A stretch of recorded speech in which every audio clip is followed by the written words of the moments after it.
descente surprise du chef de l'État au troisième congrès ordinaire de l'UDBN, Claudine Afiavi-Prudencio et les membres de son parti ont été honorés hier par Patrice Talon. Dans un message de réconfort et de gratitude, le président de la République a reconnu la bravoure de l'Amazone des temps modernes. On en parle dans cette émission. Et puis, le duo candidat à la présidentielle du 11 avril 2021 de la force Cori pour un Bénin émergent a été officiellement présenté au cours de cette semaine. C'est donc Alassane Soumanou Djembar et Paul Humpé qui se battront au nom de ce parti de l'opposition pour la conquête du poste présidentiel. Du côté de la Sénat et du COS Lépi, l'heure est au déroulement strict dans un respect efficient du calendrier électoral pour la bonne marche de la présidentielle imminente. Ainsi se présente l'ossature de l'actualité de cette semaine finissante. On va en décrypter dans ce numéro de l'hebdo des éditorialistes, le dernier de ce mois. Mesdames et messieurs, bonjour et bienvenue. Alors, pour en débattre, j'ai comme tous les dimanches 3 invités sur ce plateau. On va les présenter à vous. Félicien Fagnon, il est journaliste au quotidien Le Matinal. Bonjour Félicien. Bonjour Afiatou et bonjour à tous les téléspectateurs. Et juste à côté de vous, Josué Fortuné Merouenou, journaliste au quotidien La Nation. Fortuné, bonjour. Bonjour Afiatou, bonjour aux téléspectateurs et aux téléspectatrices qui nous suivent en ce moment. Syriac Dekenou, journaliste, analyste politique. Bonjour Syriac. Bonjour Afiatou, bonjour mesdames et messieurs les téléspectateurs et téléspectatrices de ETélé. On va aller rapidement à la découverte des sujets qui ont retenu votre attention au cours de cette semaine. Le premier sujet qui a retenu mon attention au cours de cette semaine, c'est cette descente surprise du président de la République, son Excellence M. Patrice Talon, au 3e congrès ordinaire de l'Union démocratique pour un Bénin nouveau, hier à Dekungbe. Patrice Talon, à bord de son véhicule, puisque c'était lui-même il était au volant, a fait une descente surprise alors que les représentants des diverses formations politiques invités à cette messe politique prononçaient déjà leur discours, leur allocution, quand subitement on vient annoncer qu'il y a quand même un autre de marque derrière, dehors. Donc, le sécurité est sorti pour aller l'accueillir. Donc, c'est un sujet qui mérite qu'on en parle. Un autre sujet, rapidement, pour vous. Le second sujet, c'est cette interdiction de la chicha qui est en voie de généralisation. On a vu que cette mesure a été élargie à d'autres départements. Au début, c'était le département du Zou, mais aujourd'hui, d'autres préfets ont pris quand même la mesure de la situation et la mesure a été élargie. Donc, on attend d'analyser la suite. Alors, José Fortuné Merouenou, votre sujet? Je pense que on pourrait revenir sur la désignation du duo candidat des forces Cori pour un Bénin émergent pour cette élection. Ensuite, on pourrait parler de la non-désignation pour rester toujours collé à cette actualité-là du candidat des démocrates pour le scrutin présidentiel de 2021, parce que c'est quand même un parti d'opposition qui depuis quelques semaines est quand même assez active du point de vue on va dire mouvement politique. Donc on s'étonne qu'à la veille du dépôt des candidatures pour cette élection-là, on ne connaisse toujours pas qui compose le ticket présidentiel de cette formation politique-là pour aller à la prochaine élection. Alors, Félicien Fagnon. Oui, mon sujet, c'est pratiquement le même que celui que Josué a évoqué dernièrement. Je veux parler du retard ou carrément du silence qu'il y a au niveau donc, du parti Les Démocrates, c'est pratiquement le principal parti de l'opposition, dans la désignation de leur duo jusque-là. Et ce retard qui apparemment compromet les chances de Félix Joël Arivor, qui semble être beaucoup plus proche d'eux, et on sent déterminé qui malheureusement se voit obligé donc de se taire parce que le parti qui devait le porter est en train de se taire. Alors, Syriac Dekenou, on va aller dans le développement de votre premier sujet, la descente surprise du chef de l'État hier chez Claudine Afiavi-Prudencio et l'UDBN. Oui, Patrice Talon a fait la surprise aux militants et militantes de l'UDBN hier en descendant au cours de ce 3e congrès ordinaire. Il faut rappeler que l'UDBN, c'est la toute première formation politique. Et ayant s'étant constitué, ayant pris la peine de se constituer déjà en octobre, je crois, en octobre 2018, jusqu'au lendemain de la réforme du système partisan, à travers ce congrès qui a eu lieu au niveau de Kadiaou à Majestic, qui s'est constitué en un bloc à part. Et le parti a eu assez de difficultés pour pouvoir non seulement quand même, disons, se faire reconnaître comme formation politique de la mouvance, puisque sa décision à l'époque était perçue comme une décision qui allait à l'encontre du déshydratat du chef de la mouvance, Patrice Talon, qui voulait voir rien que 2 blocs de la mouvance se constituer. Il faut saluer cette bravoure qui a fait que malgré quand même les difficultés, malgré les coups et malgré les nombreuses défections que cette formation politique a connues pendant ces 2 dernières années, que cette formation politique ait pris la peine de tenir debout. Le président Patrice Talon s'est rendu à ce congrès certainement pour louer cette bravoure, la bravoure de cette dame-là, parce que l'UDBN a candidaté pour les élections législatives, mais n'était pas à jour au regard des papiers nécessaires pour pouvoir présenter le candidat, mais ne s'est pas découragé. Les élections communales, aux dernières élections municipales et communales, l'UDBN y était également, comme le critère des 10% n'a pas permis au parti de pouvoir lever des sièges. Et malgré cela, le parti a toujours tenu bout en regardant tout droit, en sachant quand même, disons, où il va. Malgré les nombreuses défections, la dame, elle a toujours tenu avec un certain nombre de leaders, et jusqu'à ce jour, le chef de l'État est allé certainement pour quand même rendre justice à cette formation politique, parce que il faut souligner que dans le landerneau politique béninois, elles sont très rares, ces femmes politiques, ces femmes politiciennes qui tiennent bon. Et vous imaginez, c'est d'ailleurs la seule femme présidente d'une formation politique à l'ère du nouveau départ, et qui, malgré les difficultés, a tenu bon. Le chef de l'État pouvait quand même ne pas forcément y aller, mais le fait de voir Patrice Talon descendre à bord de son véhicule sans un conducteur et aller pour passer son message n'est qu'un simple témoignage du fait que Patrice Talon ne parle pas beaucoup, mais dans son coin observe et sait également aussi à des moments donnés comment adouber et comment récompenser les meilleurs soutiens politiques. Voilà, Félicien Fayon, quelles leçons on peut tirer de cette position ferme de l'UDBN? Bon, c'est vrai que la position de l'UDBN jusque-là ne conforte pas celle que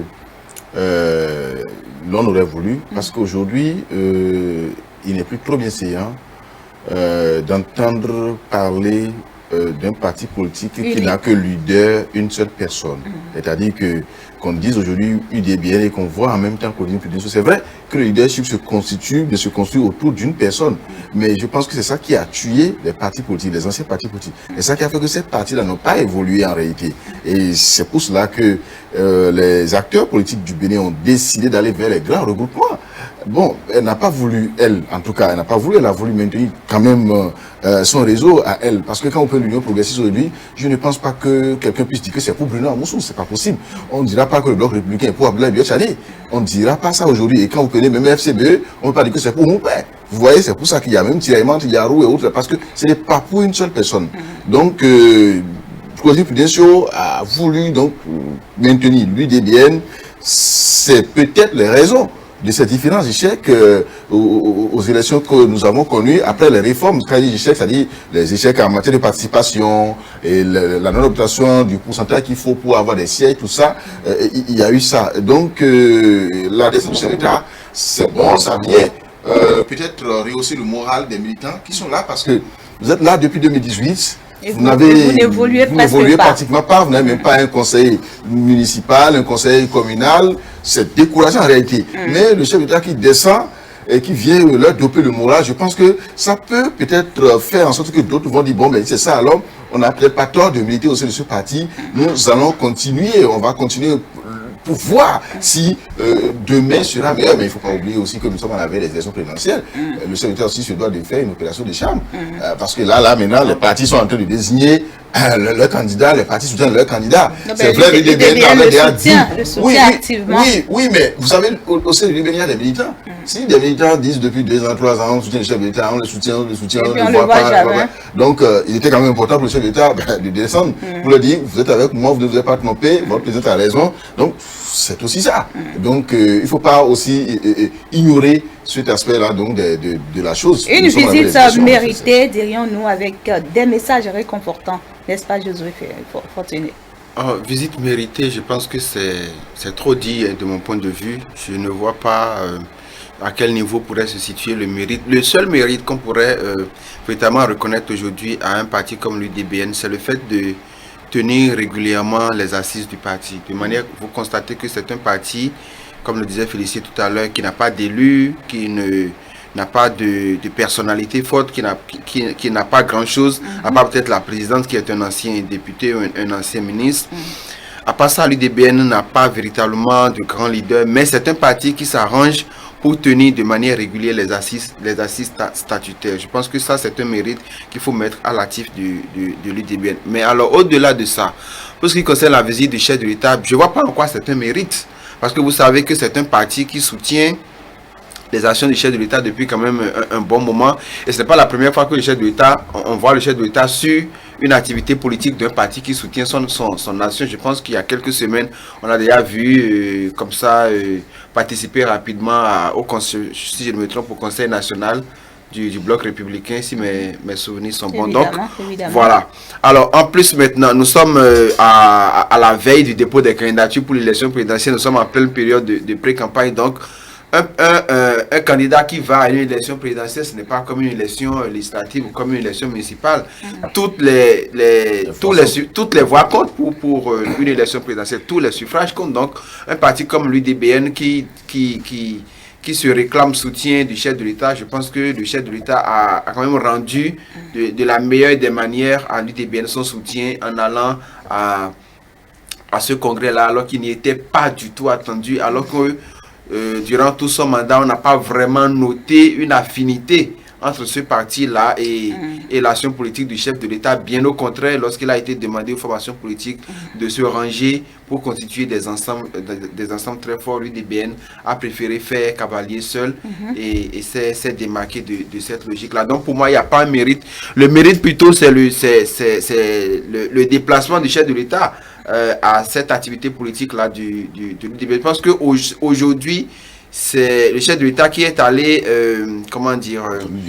donner du crédit, valoriser davantage cette formation politique-là en allant à ce congrès-là. L'UDBN, de mon point de vue, n'a rien fait pour mériter cette présence-là du chef de l'État. L'UDBN a toujours supporté le chef de l'État. Oui, mais c'est quel soutien? C'est quand même heureux de reconnaître que la personne que nous soutenons vient vers nous un jour. Je crois que c'est maintenant qu'on a l'occasion d'apprécier véritablement ce que l'UDBN peut apporter. Que depuis ces années, vous n'avez jamais eu le temps d'apprécier le soutien de l'UDBN. Qu'est-ce que l'UDBN a pu apporter à la date d'aujourd'hui à l'action politique du président Patrice Talon? Je ne vois pas. Lorsque je prends par exemple le cas des dernières élections communales par exemple, l'UDBN a fait cavalier une fois de plus seul. Les deux grands ensembles qui soutiennent l'action du chef de l'État, on les a vus, l'UP et le bloc républicain, mais l'UDBN à aucun moment ne s'est rallié à ces ensembles. C'est un choix personnel. Oui, c'est un choix, mais à partir du moment où vous vous écartez de la logique qui est en vigueur au niveau des formations politiques qui soutiennent l'action du chef de l'État, vous ne pouvez pas, quel soutien? Je ne vois pas en quoi l'UDBN a pu à la date de soutenir le chef de l'État. Je voudrais quand même, disons, rebondir sur le sujet à travers cette déclaration de Fortuné. De Fagnon qui disait qu'il faut percevoir quand même, disons, cette descente du président de la République au 3e congrès ordinaire de l'UDBN comme d'abord une opération de charme parce que le président de la République est candidat. Pour vous dire ceci, vous savez, il faut savoir à un moment donné louer le mérite et le courage d'un certain nombre de personnalités. elle autre, elle a fait le choix de pouvoir quand même, disons, être leader d'un grand ensemble. Ça. Et malgré les tempêtes et autres, là, elle a continué sur ce chemin-là. Ça aurait Non, mais été c'est d'autres pas- non, personnes. non, J'en non, viens. ça va, ça, le plus important. Je vous ai laissé C'est pas parler. moins important non Je plus. vous Non, ai ce qui laissé est parler. important, Je vous ai laissé parler. C'est d'avoir des élus. Vous le laissez C'est pas- c'est pas de finaliser rester. son développement. Ce qui est important, Fortuné, c'est vous de- le laissez finaliser son développement. Laissez-le finir. Oui, Et allez-y. c'est quelqu'un qui est parti en prenant tous les risques. Le risque quand même, disons, de pouvoir perdre même son siège de député.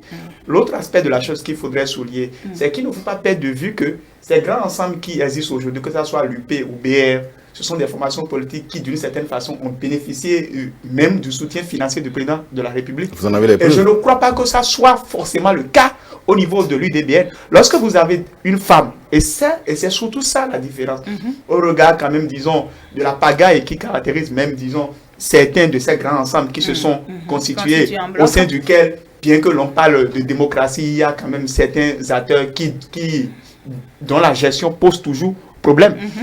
Une femme qui prend le désir non seulement de risquer son poste de député à l'Assemblée nationale et tous les avantages y afférents, et de sortir pour dire « je veux, avec des femmes et d'autres jeunes, constituer un grand ensemble » et qui a tenu bon.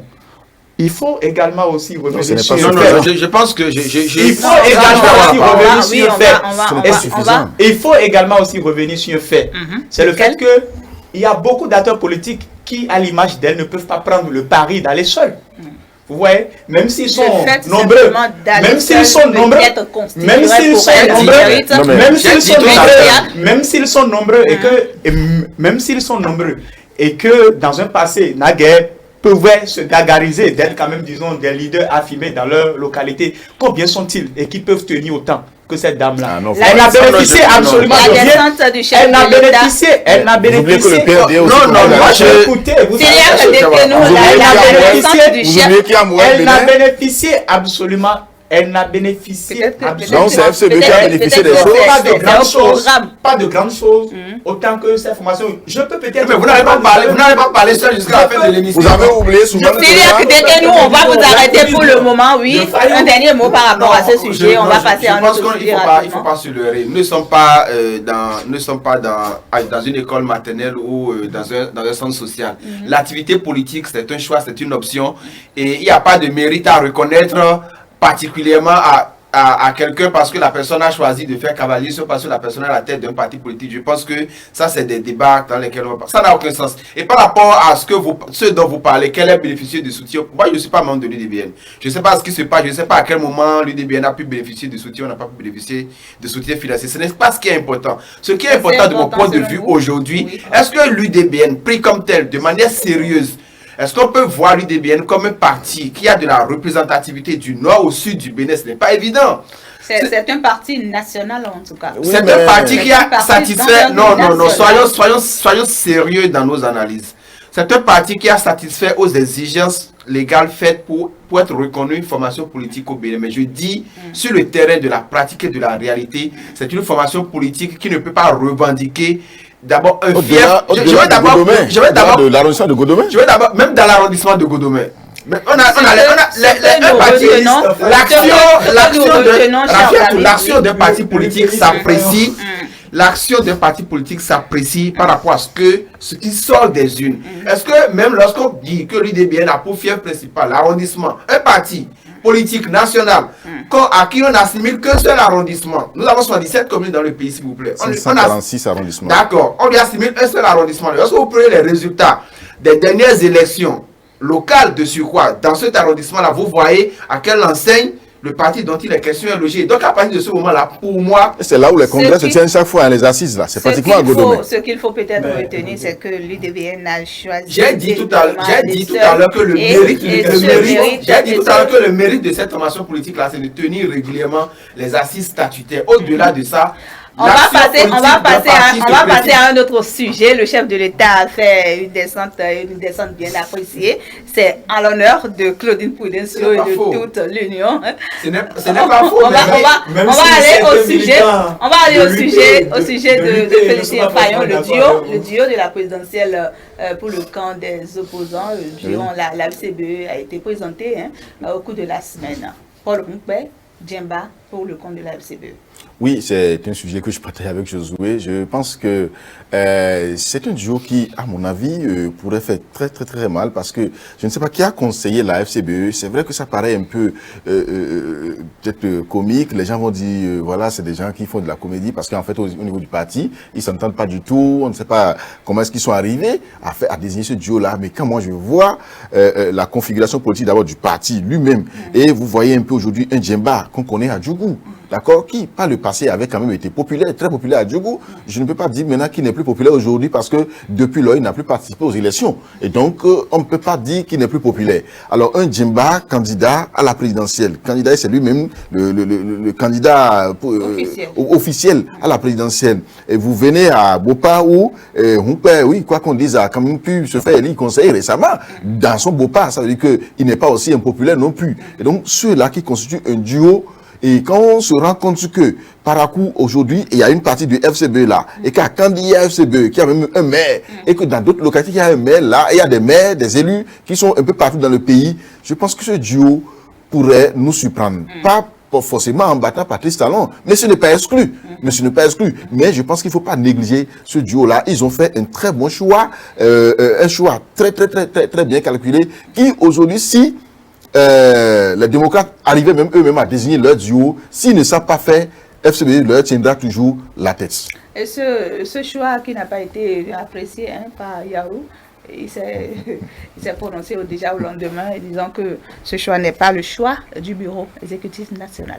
Donc vous savez, en toute chose, il n'y a pas de choix qui fasse l'unanimité.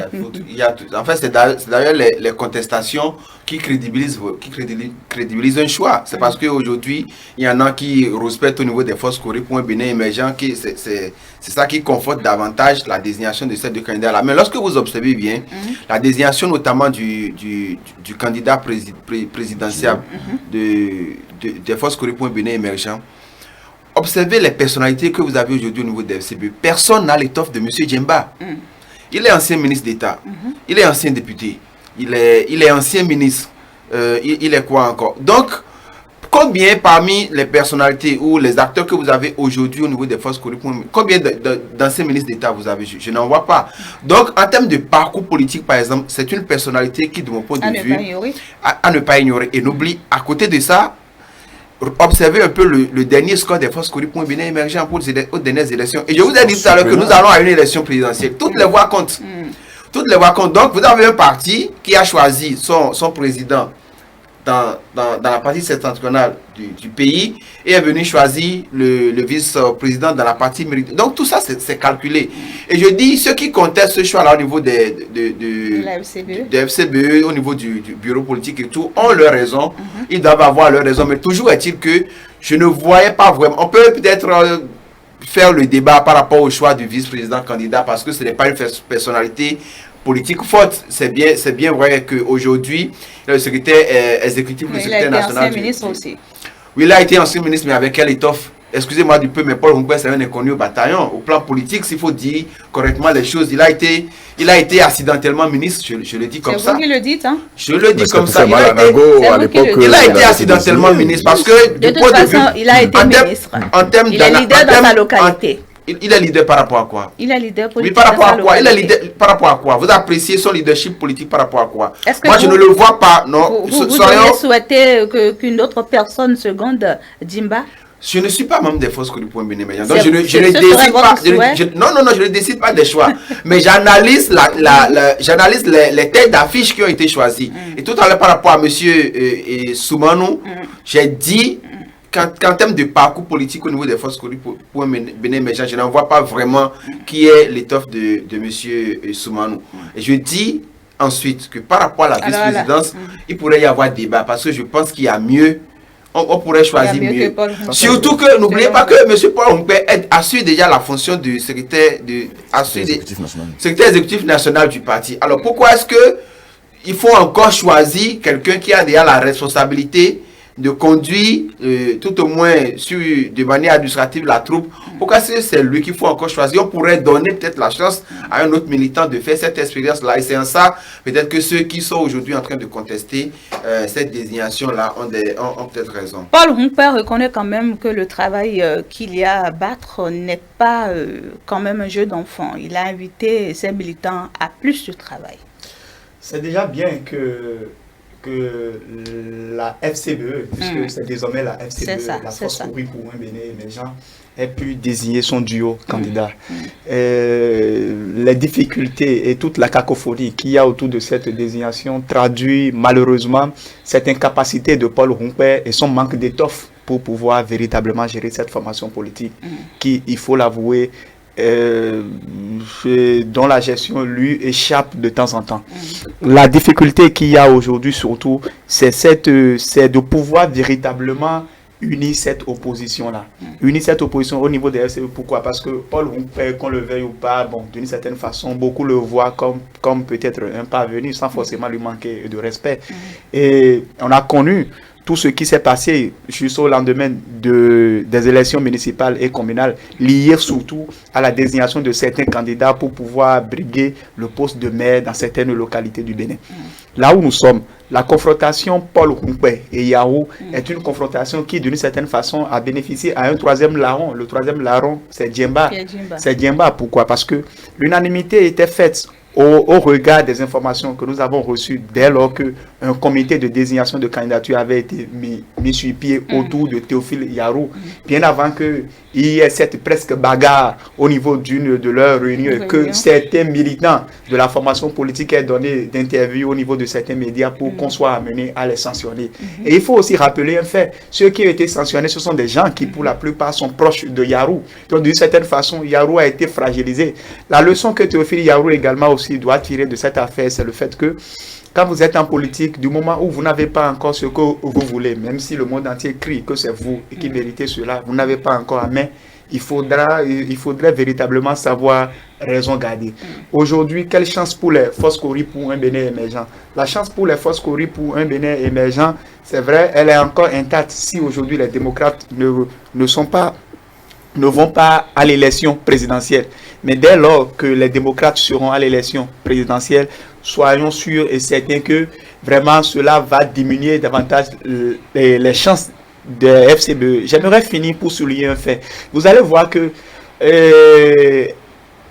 juridiquement, les FCBE sont reconnus comme, disons, la principale force de l'opposition, juridiquement. Mais qu'au niveau de la conscience collective de presque tous les acteurs politiques, on perçoit plus les démocrates comme une formation bien plus consistante, sérieuse, capable quand même, disons, de pouvoir véritablement faire un véritable débat politique.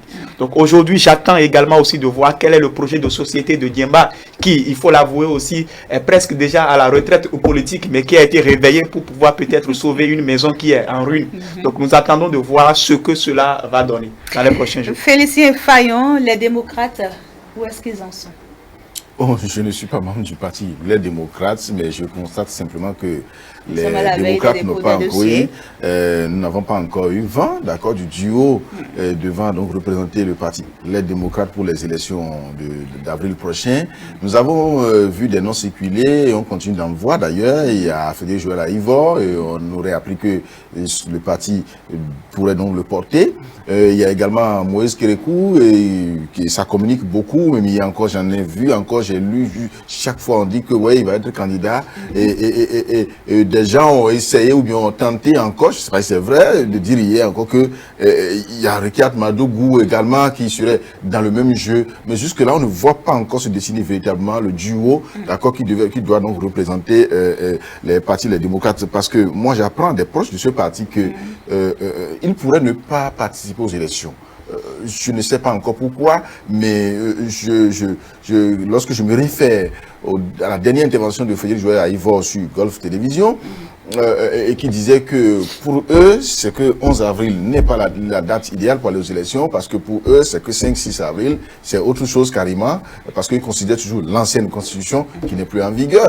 Alors, si des gens tiennent ce discours-là et continuent de tenir ce discours-là, est-ce que ces gens-là se préparent effectivement à respecter le calendrier électoral établi par la Sénat pour aller aux élections? Je crois que non. Ou alors, c'est une autre Sénat qui va organiser les élections à laquelle ils vont prendre part, je ne sais pas encore, mais je sens simplement que les démocrates, ce parti est en train de prouver son incapacité à prendre part aux élections pour démontrer leur volonté, d'accord, à faire en sorte qu'il y ait alternance effectivement à la tête du pouvoir. Quelle appréciation de ce comportement des démocrates, Josué Fortuné? Non, je pense que ça va être un véritable gâchis si les démocrates ne participent pas à la prochaine élection. Avec tout ce tapage. Présidentielle. Au-delà de ça, je pense qu'en termes de... Nous sommes dans un régime démocratique, il ne faut pas le perdre de vue. Et on a besoin de la confrontation des idées, on a besoin d'une opposition qui s'anime, qui soit forte, qui soit assez dynamique. Et je pense quand même qu'aujourd'hui, au niveau des démocrates, on retrouve la plupart des critères d'appréciation d'une véritable opposition politique. Et donc par rapport à ça, l'idéal aurait été que le parti prenne part aux élections. Un parti qui est autant opposé à la gestion du chef de l'État par rapport à beaucoup de choses, par rapport à sa méthode, par rapport à ses réalisations, par rapport à autant de choses. On aurait aimé qu'en face du chef de l'État, il y ait véritablement une force politique opposée qui propose une contre-alternative par rapport à tout ce que le président Patrice Talon propose aux Béninois. Et c'est en cela qu'il faut que le candidat vienne, que le candidat soit militant du Parti des démocrates ou que ce soit un autre candidat que le parti décide de porter. Il est à souhaiter de toutes les manières possibles qu'il participe à cette élection. À cette élection. On a besoin d'avoir de la confrontation. Au-delà de la confrontation à travers les idées, la confrontation à travers les échanges, la confrontation à travers les projets de société, la confrontation à travers les ambitions de développement, les ambitions politiques. On a besoin également d'avoir de la confrontation à travers les unes. Il faut que ce qui sortira des unes au soir de cette élection-là nous permette de savoir véritablement qu'est-ce que les Béninois pensent de ce qui leur est proposé par telle ou telle autre entité politique. Donc c'est en cela qu'il faut... Je pense que rien n'est encore perdu. J'espère vraiment que les démocrates ont réussi à mobiliser les parrainages qu'il leur faut et qu'entre demain et mercredi ou jeudi prochain, véritablement on verra qui porte les couleurs ou qui défend les couleurs de ce parti-là pour la prochaine élection présidentielle. Votre appréciation ou votre avis sur la question, le retard des démocrates? Vous savez, il faut... On a véritablement du mal à apprécier à sa juste valeur ce comportement qu'il y a au niveau, d'abord, de toutes les formations politiques de l'opposition en général, mais au niveau des démocrates en particulier. Je ne sais pas si l'agenda électoral des démocrates, c'est de ne pas participer à l'élection présidentielle. Si leur agenda, c'est de ne pas participer à l'élection présidentielle, c'est que dans une certaine mesure, ils sont en train de donner raison à tous ceux qui pensent que c'est vraiment une opposition qui se retrouve dans une confrontation subjective et non objective, c'est-à-dire ce qui préoccupe, c'est Patrice Talon, c'est lui ou rien. Alors qu'en réalité, pour des gens qui, d'une certaine façon, prétendent ou bien aspire donner un soulagement à ce peuple au regard de tout ce qu'il distille au sein de l'opposition, au sein de l'opinion publique, le mieux, c'est d'offrir ce choix à la population, de pouvoir quand même, disons, vous dire, ok, nous vous choisissons. Mais lorsque l'on fait le choix d'adopter la politique de la chaise vide, c'est que vous donnez véritablement raison à tous ceux qui pensent que vous êtes vraiment des gens qui, d'une certaine façon, n'avaient jamais aspiré à participer à une quelconque élection. La seconde chose qu'il convient également aussi d'analyser, c'est le fait que si cette formation politique décidait d'aller à l'élection présidentielle, c'est que cette formation politique prendrait Patrice Talon au mot. Puisque je me rappelle, tout au long de la tournée de reddition de comptes, Patrice Talon dans toutes les communes du Bénin n'a pas manqué de réitérer sa volonté, n'a pas manqué quand même, disons, de réitérer sa volonté de faire tous les efforts possibles pour que toutes les formations politiques, notamment les grandes, à savoir les FCBE, les démocrates et bien d'autres, puissent au moins présenter de candidats à l'élection présidentielle. Il est allé jusqu'à dire ceci, que l'élection présidentielle sera une fête. Même si certains, dans une analyse quand même, disons, au premier degré, pensent que ce n'est pas au président Patrice Talon de garantir aux diverses forces d'opposition et leur participation à l'élection présidentielle. Je crois quand même que Patrice Talon est en droit de donner cette garantie-là. Pourquoi? Parce que on sait que c'est lui qui détient le principal levier de l'organisation de l'élection présidentielle. Donc, les démocrates, la politique de la chaise vide ne marchera pas. Et j'aimerais finir par dire ceci. lorsque vous échouez et que vous n'apprenez pas toujours de vos erreurs du passé, cela voudrait dire que véritablement que vous ne pouvez pas évoluer, parce qu'on sait tout ce qui s'est passé en 2019 au cours de l'élection législative. C'est toujours ces atermoiements, c'est toujours ces hésitations. Est-ce qu'il faut aller ou pas? Et ce qui a poussé Eric, finalement, ils n'y sont pas. Ce qui a poussé Eric Rouneté à quitter le Parlement pour aller d'abord consulter Boni Yaye au moment où il fallait réviser le code électoral.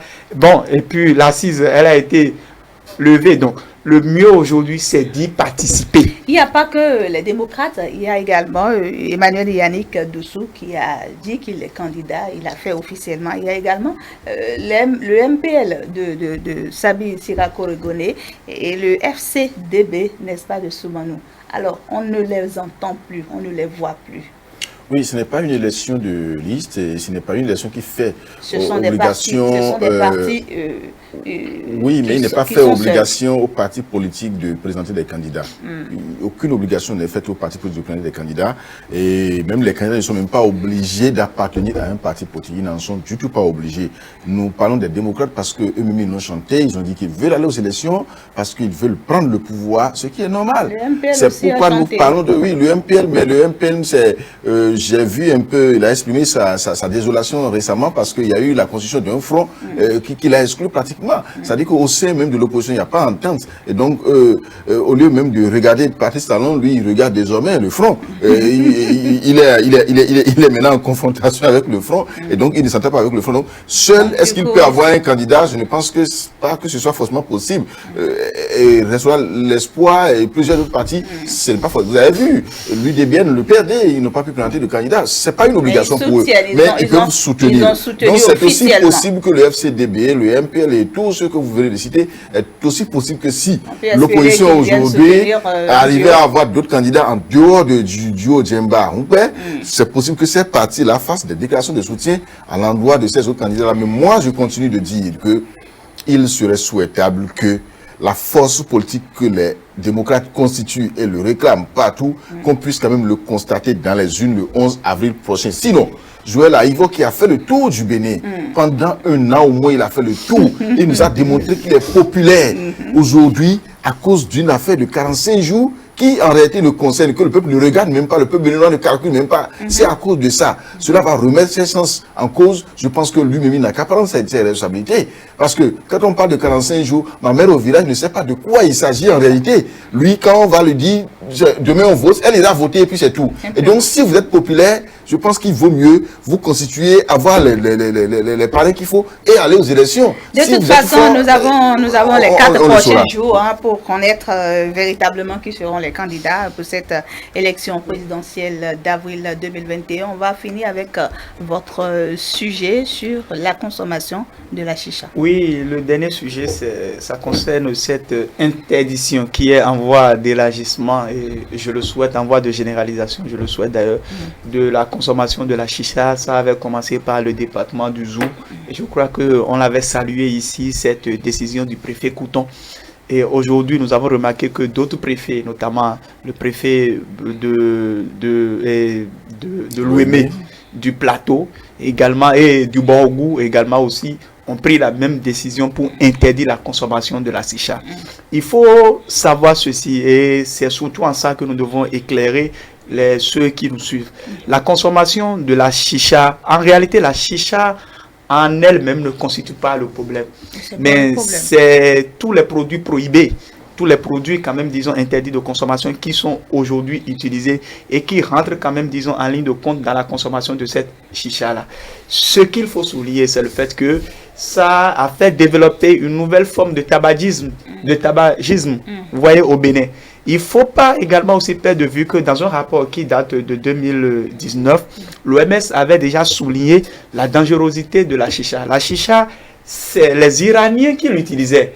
C'est les Iraniens qui l'utilisaient et encore qui, c'est-à-dire les nantis iraniens qui l'utilisaient pour pouvoir consommer certains médicaments ou bien la vapeur de certains médicaments. Mais au Bénin, le phénomène a commencé au début des années 2014-2015 et vous voyez même des enfants, même des femmes s'adonnaient à ça et puis on met des produits prohibés dedans, du tabac et bien d'autres choses et les gens fument. Et aujourd'hui, c'est devenu la mode. Il faut souligner ceci.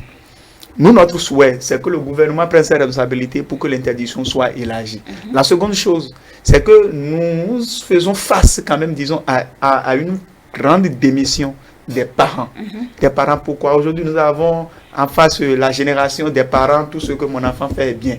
Ouais. Et qu'est-ce qui crée ça? Le fait que des enfants quittent la maison. Vous avez votre enfant qui ne prend pas de la cigarette, mais qui quitte la maison, qui va chez ses amis, qui va à la plage et à bien d'autres endroits. Et comme c'est la chicha, quand même, disons, l'enfant prend cela. Et aujourd'hui, bon nombre de parents, évidemment, ont démissionné. Et c'est sur beaucoup de plans. On se rappelle de ce phénomène de Gaiman, du Gaï, qui avait commencé au début des années 2001, 2000. Ouais. Et pour des parents, c'était absolument rien. Aujourd'hui, ça a pris de l'ampleur avec des enfants qui prennent du Kennedy et bien d'autres choses à la maison. Donc la chicha, c'est quelque chose qu'il convient d'interdire pour être sûr si quelqu'un prend du tabac là.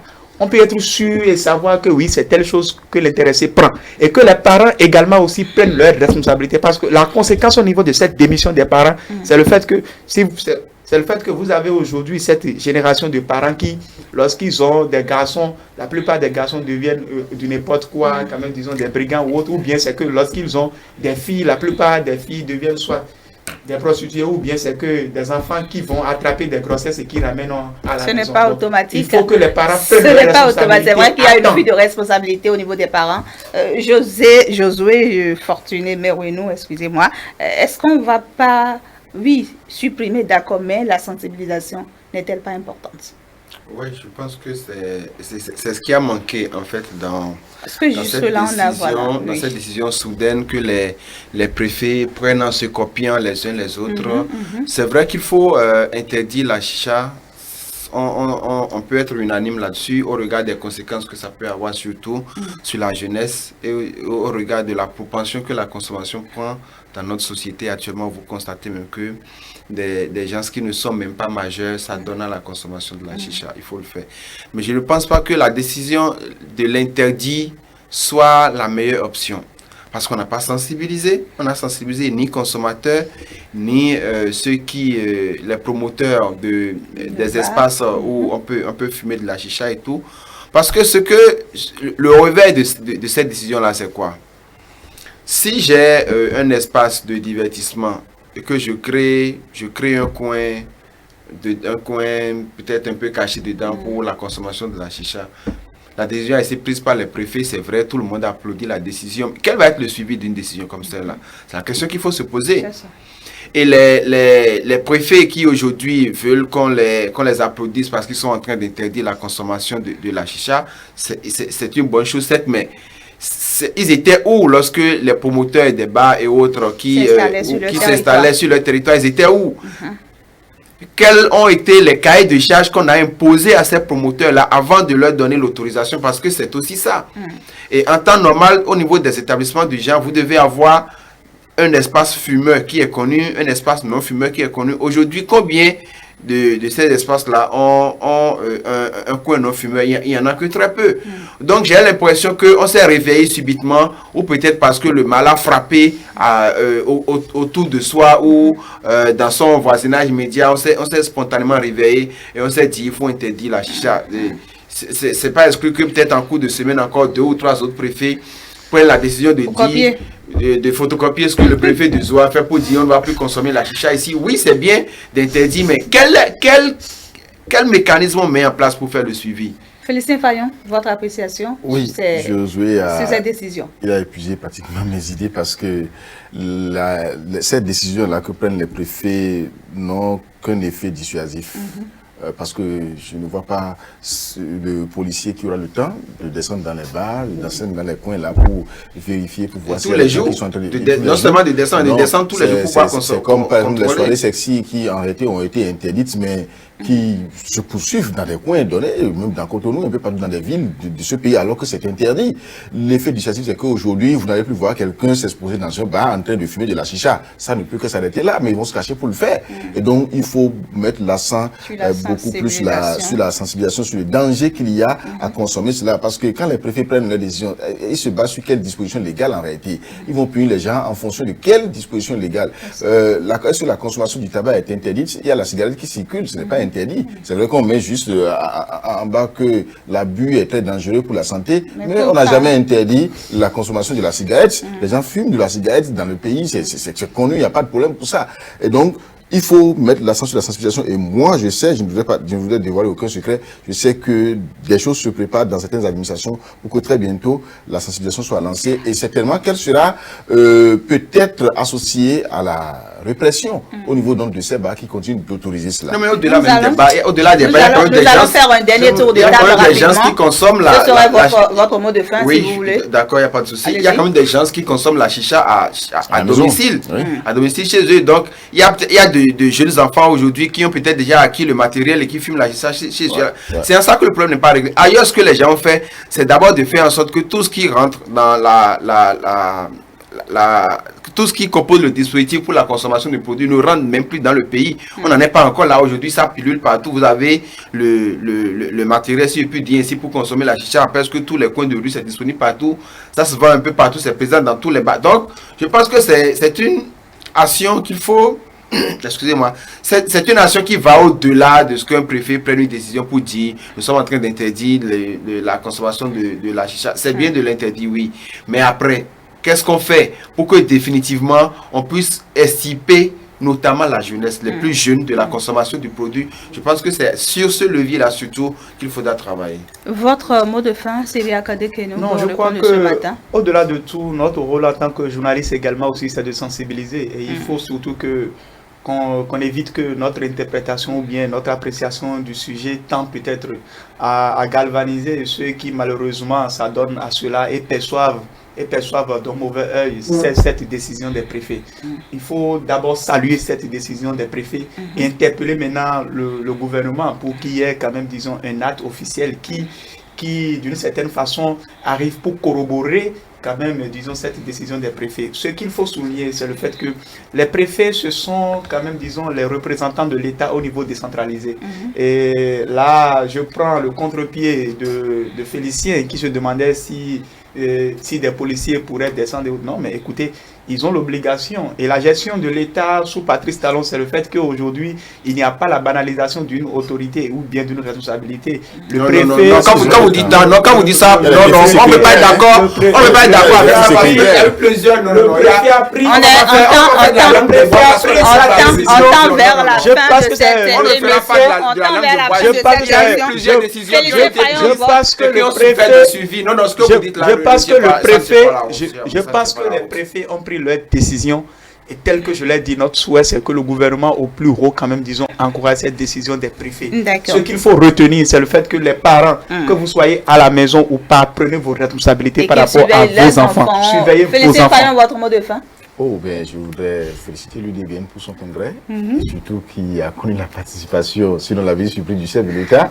Je pense que ça va calmer Syriac de Kenou. Féliciter également la FCD pour son candidat et espérer que les démocrates vont désigner leur candidat très prochainement. Merci à vous, chers invités, téléspectateurs. C'est la fin de ce dernier numéro de l'hebdo des éditorialistes de ce mois de janvier, bien sûr. Nous sommes aujourd'hui 31 janvier 2020. Merci de nous avoir suivis. Dans quelques instants, vous allez suivre le bulletin de l'information à partir de 13h30 et juste après le bulletin, toute l'équipe de Dimanche, c'est politique se regroupe pour le débrief. Merci de votre attention. À bientôt.